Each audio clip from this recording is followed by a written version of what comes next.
It's the 2nd of January. You're standing in a lobby, signing something. And you mean it this time. You genuinely do. $10 a month. Maybe 25. It's nothing, really. It's one takeout order, and this is supposed to be your health. The guy behind the desk is delighted to see you. Everyone is delighted to see you. Nice place, good energy. Because a gym wants members, and members go to the gym. That's the business. Sell access, provide access, everybody walks away happy. Here's the part nobody tells you. They're counting on you not coming. Not hoping, not quietly tolerating, counting. It's in the spreadsheet. Start with the building, because a building cannot lie to you. Take the biggest chain in America, 18.7 million members. Across roughly 2,600 locations, do the division. That's about 7,200 members per gym. Now go stand in one. It's around 20,000 square feet. Fire code caps the whole room at somewhere near 300 people. 7,000 names, 300 spots. You can see the problem. And 300 is the ceiling, not the plan. Nobody trains for a minute. So say every member wants 4 workouts a week. Modest, reasonable. To fit that, you'd need well over 200 people on the floor. Not at peak.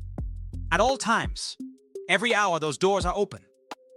Somebody went and actually counted at 2 big city branches at peak. 50 people. 60 on a busy evening. That's it. So the room runs at roughly a fifth of what it could legally hold.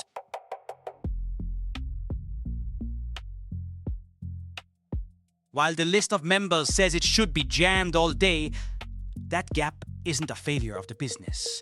That gap is the business. In 2006, 2 economists went looking for the actual numbers.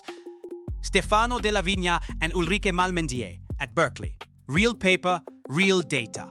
3 American health clubs. Almost 8,000 members. 3 years.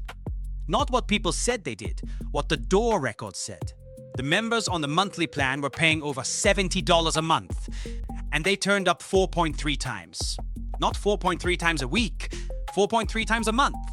Do that division, and a workout cost them over $17. Now, the same clubs also sold a 10-visit pass. On the pass, the identical hour cost $10. Same gym, same weights, same guy at the same desk. $17 or $10 for a thing that is identical. Across a membership, the monthly people burned about $600. $600 for the privilege of the more expensive option. And here's what I like about it. They weren't being stupid. They bought the plan that wins if you go a lot. Because they were going to go a lot. Obviously they were. Same study. There's a second number in there, and it's better. People stop going long before they stop paying. Everybody knows that. The only question is how wide that gap actually is. On average, 2.3 months. 2.3 months between the final workout and the cancellation. In money, that's $187. $187 for a door you never once opened. And that's the average, which means half of them did worse. Now think about what that number is, structurally. It's revenue arriving after the service has already stopped being used. No staff time. No towels. No wear on any machine. It is the cleanest money anywhere in that building. So if you're running the place, what do you do about a number like that? You do not go looking for ways to make it smaller. Which brings us to the part everybody already has a story about. Joining takes 90 seconds and a phone you're already holding. Leaving, at that same chain, works slightly differently. You go in person, to the specific branch you signed at, or you write a letter on paper and you put it in the mail. In the year we are currently living in, you mail a letter. And it has to arrive by the 10th of the month. Arrive, not be sent. The postal service is now part of your contract, Miss the 10th and congratulations, you've just bought another month. The billing, for years, came straight out of a checking account, not a card. A card is something you can cancel in a minute. None of that is illegal, and that's what makes it worth looking at. Every single step has a boring, completely reasonable explanation. Notice stops fraud. In person confirms who you are.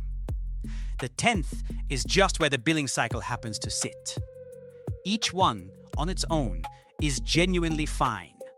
Stack all four, and you have built a wall out of stationery. So in 2024, somebody had a go at fixing exactly this. The Federal Trade Commission wrote a rule with one very simple idea. If you can join in one click, you can leave in one click. They called it click to cancel.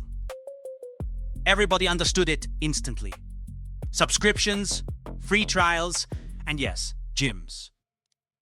It was due to take effect in July 2025.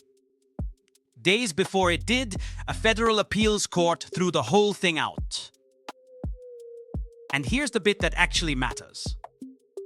The court never said the rule was wrong. It never ruled on whether leaving ought to be easy. It said the commission had skipped a step. There's a cost analysis you're required to publish before a rule this size. They didn't publish it, so the rule was vacated on procedure. Years of work killed by a missing document.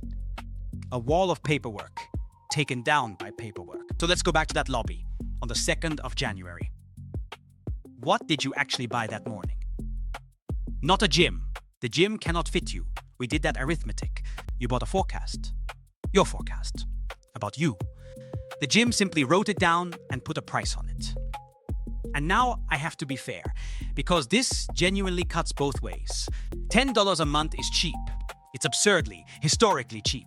And it is cheap precisely because most people do not come. If every member showed up 4 times a week, that price is impossible. The room isn't big enough and the money doesn't work.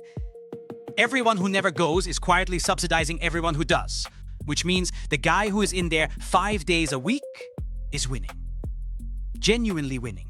Best deal in the entire building. The contract is only a bad one if you don't use it.